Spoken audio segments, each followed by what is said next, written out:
Good morning, everyone.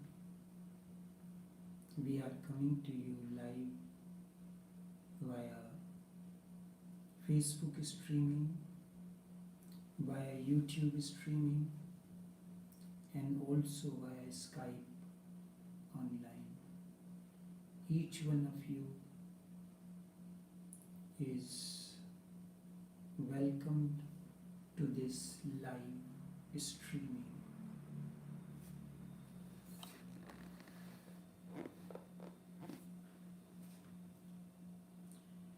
Going within.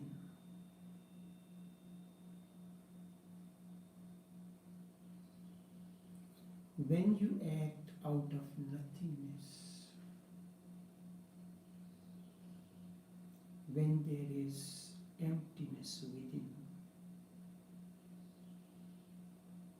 you dissolve all karmas. When you act out of nothingness, there is response.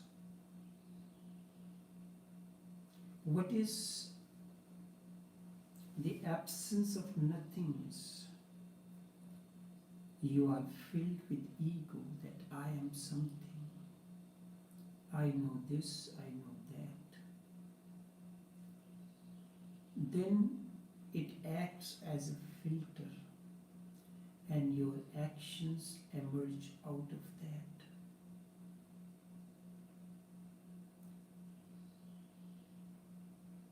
In Sufi terminology, it is called inkaradiyat. When you act out of nothingness, you respond. It is no longer a reaction. It has truth. It has validity, it has authenticity, it is existential, it is immediate, spontaneous, simple, innocent, and this action does not create karma. Such an act does not create karma. Remember, the word karma means action. Not all actions are karma. A particular action. Not all actions create karma. Create karma means leave residue. Remember, Buddha lived after his enlightenment for 42 years. His ministry was of 42 years. He was not sitting all the time under the Bodhi tree and meditating, doing nothing. He did 1,001 things, but karma was not created. He acted, but none of his actions were reactions. Instead, it was a response. Buddha sitting on the bank of the river, man comes with an intention to argue with Buddha. He asked Buddha certain questions about the scriptures. He said, I know you do not talk about the scriptures, you do not talk about God. So, listening to his question, what does the master does? Whenever you ask a question, he takes an example from around you. Whatsoever is available around you at that moment, he uses that to respond. River was flowing. He asked the person, what are the ways to cross this river? A very simple question. There is no scripture involved, there is no philosophy, nothing. The person said, in order to cross the river, we have to see if the river is shallow, we can walk through, If the river is deep and you know swimming, you can swim through. If not, you can use a boat to cross over to the river. Very simple answers to this simple question. Buddha said if the person does not want to use any of these things, walking through the shallow river, swimming through the river that is deep, or sailing through the boat, he wants to sit down on the bank of the river and starts chanting his mantras, doing rituals. Can he cross over to the river? The person said no. Buddha said, this is my answer. And this person immediately bowed down and said, initiate me. He happened to be Mahakashyap, the one to whom Buddha gave the diamond sutra. Nothing was spoken, nothing was asked, but everything was transferred.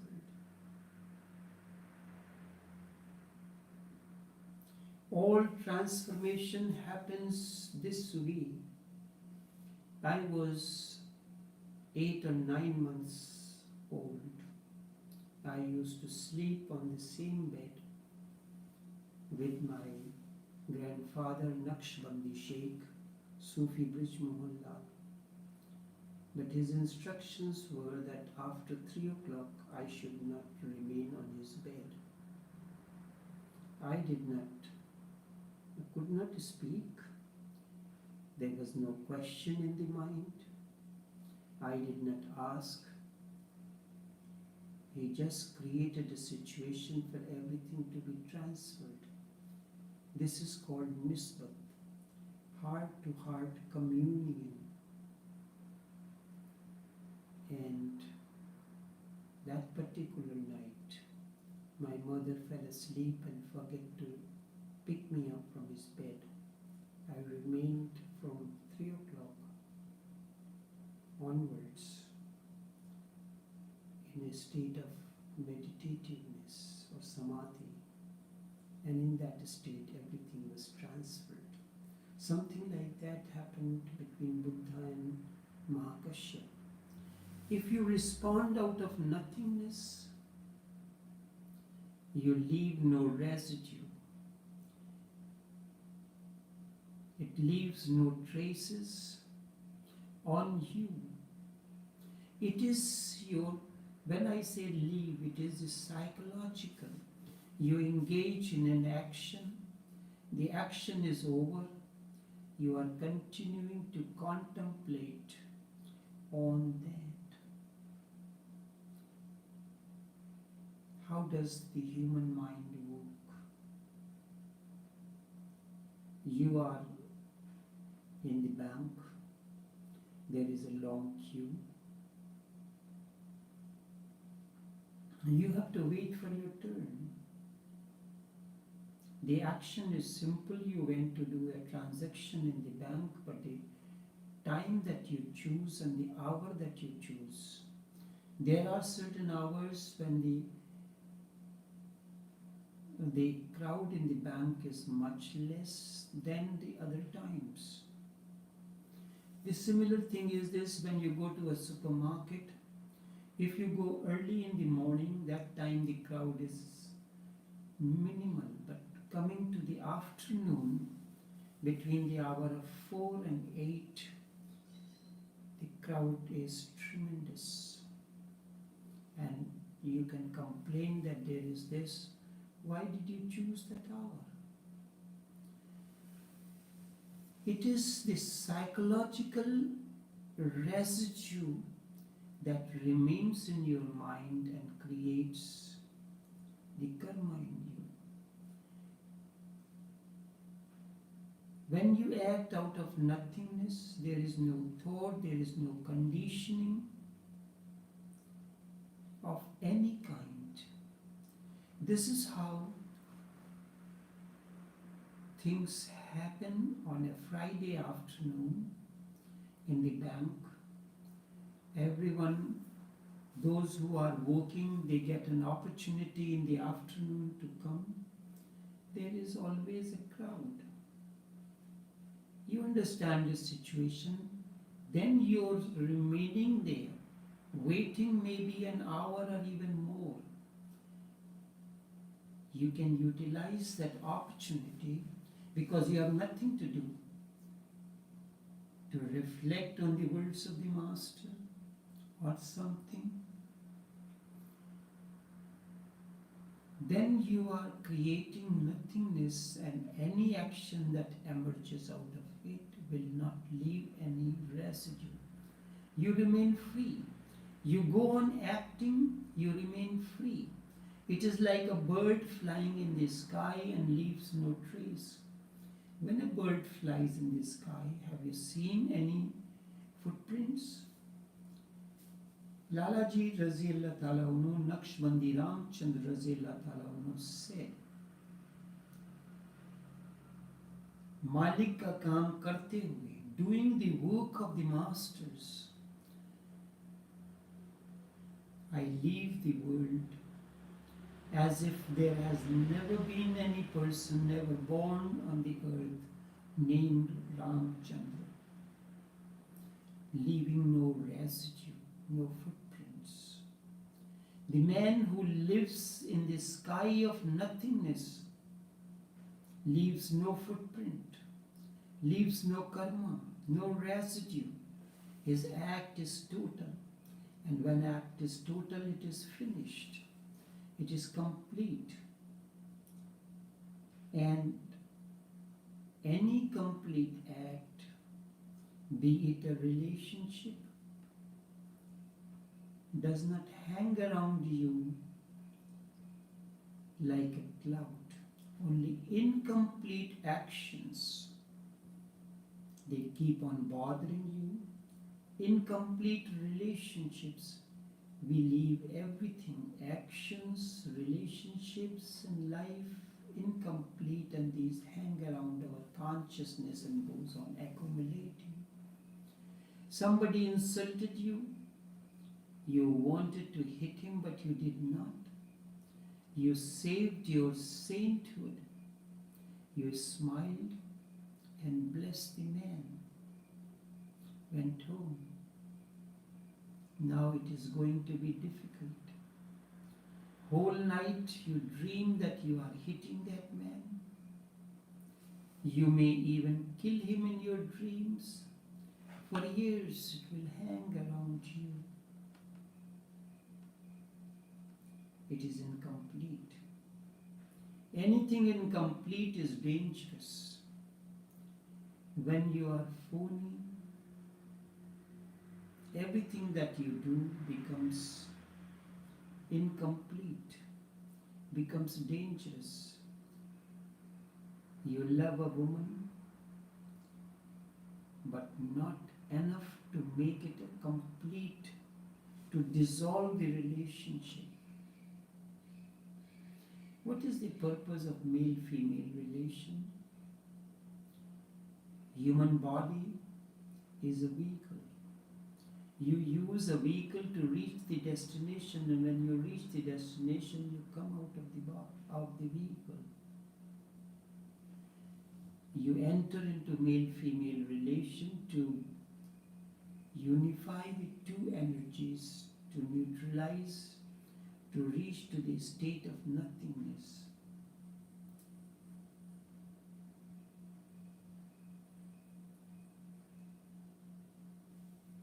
You love a woman, but you did not, but not enough to make it complete. Even while making love, you are not entirely, totally there. Maybe you are still rehearsing. Maybe you have been reading sex books. Maybe you have been reading Kama Sutra, Vad Science, and Johnson or Kinsey's report, and you have been learning how to make love, and you are ready, knowledgeable. Now this woman is just an opportunity to practice your knowledge. So you are practicing your knowledge, but it is going to be incomplete because you are not in it. And then it remains unsatisfying. You are frustrated. And the cause of this frustration is your knowledge. Love is not something to be practiced. Life is not something to be practiced. It has to be lived in utter innocence. Life is not a drama that you need to prepare yourself. You need not go into rehearsal for it. Let it come as it comes and be spontaneous. How can you be spontaneous if ego is there? Ego is the great actor. Ego is politician. It goes on manipulating you. It says if you want to act in a cultured way, if you want to act in a cultured way, you have to make a rehearsal. The ego is a performer because of this performance, this character, the performer. You go on missing the joy, the celebration, the blessings of life. When action comes out of nothing, it creates no residue, no karma. Then whatsoever you do is total. The circle is complete, finished. You never look back. When you have eaten properly, you do not feel hungry for a long time. When the circle is complete, it is finished, you never look backward. Why do you have to look backward then? Because we do things incomplete. Whenever something is completed, you don't look back, it is finished, the full stop has come. There is nothing more to do about it. Out of nothingness, when you act, your action is total, and the total action leaves no residue, no memory. I am speaking of psychological memory. It is the psychological aspect of the memory that creates the problem. At the age of 8 or near about, Shankar, while wandering in the Himalayan mountains in search of a master, meets a person named Govind Padacharya. He asks, "Who are you?" And Shankar composed Nirvana Shatkam or Atma Shatkam. Manobuddha ahankar chittani naham. Man, the space, buddhi, intellect, chit, the storehouse of the memory, ahankar, the ego sense. I am none of these. Mano buddha ahankar chittani naham. And he keeps on saying, I am not relationship, I am not the Panchvayu, Navai Panchvayu na Panchkosha, because human body is composed of 5 breath, 5 sheaths. Navai Panchvayu na Panchkosha, Chidananda Rupa Shivoham Shivoham. In 6 stanzas he composed Nirvana Shatkam, and that he composes spontaneously. It is the psychological aspect of the memory that hangs around you. And a man who has no hang-ups is really on the spiritual path. Not that he puts on the garb of a sannyasi, not who walks with his scripture under his arm or in a bag, goes to the temple, does his rituals. He is not on the spiritual path as yet. When your act is utterly complete, you are free of it. When the act is total, you slip out of it, just like the snake comes out of its skin. It has come out of nothingness. There are 3 levels of awareness. First is the awareness of the self. Second is the awareness of the world. And the third is the awareness of intervening fantasy between the self and the world. Awareness of the self, awareness of the world, and the intervening fantasy that happens between the self and the world. Fritz Perls calls this intermediate level of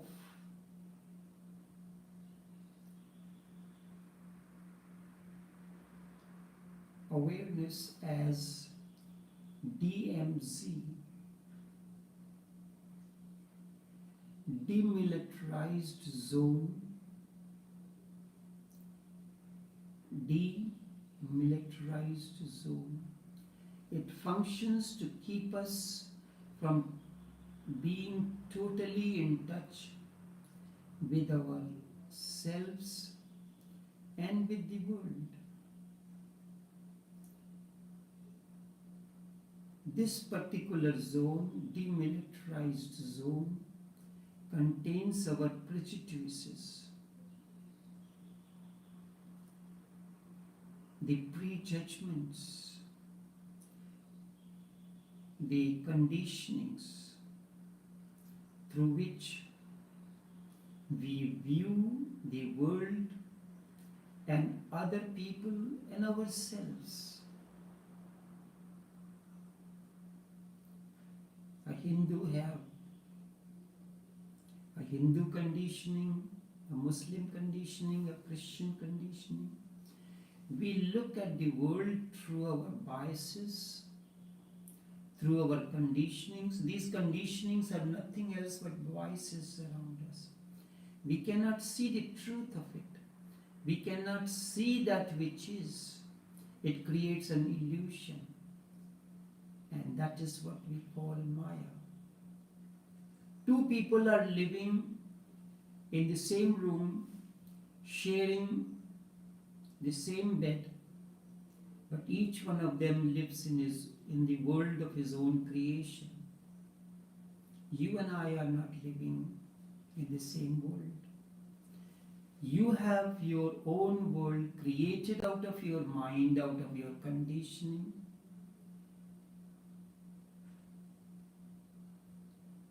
And whatever is created out of the mind is illusion. That's why it is said the world is Maya, it is illusion. You cannot see the truth of it. You cannot see that which is. And we go on creating illusions. That is what Hindus call Maya. If we look outside with judgment, a priori conclusions, then we create a world of our own, which is Maya, a projection of the mind, a projection of our conditionings, and we live in that world. We act out of that. If we look at ourselves through these judgments and knowledge and opinions, we create another illusion, and that illusion is ego. Ego is that illusion which we create out of our own conditionings. Then you cannot see what the reality is inside us. We cannot see what is there. We cannot see what is here.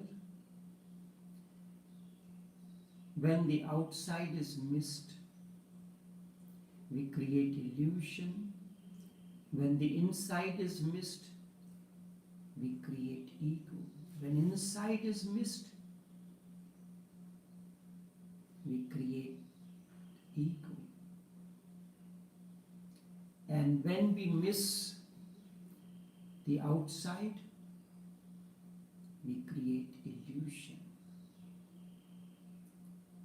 And both of these happens through demilitarized zone, DMZ.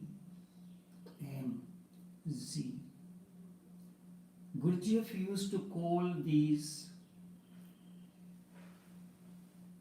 zone as the zone of buffers. DMZ is a beautiful name for it. The bigger the DMZ, the more pathological the person is, more neurotic. The smaller the DMZ, more healthy, psychologically sane a person will be. And when DMZ is completely disappeared, dissolved, there is no thought intervening between you and the outside world. Not a single thought. And this is Buddha's nothingness. When the person is utterly sane, holy, and whole.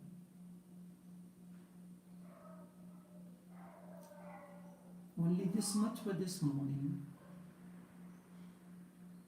because if I continue, it may not finish. We will leave it for tomorrow. Until then, take care.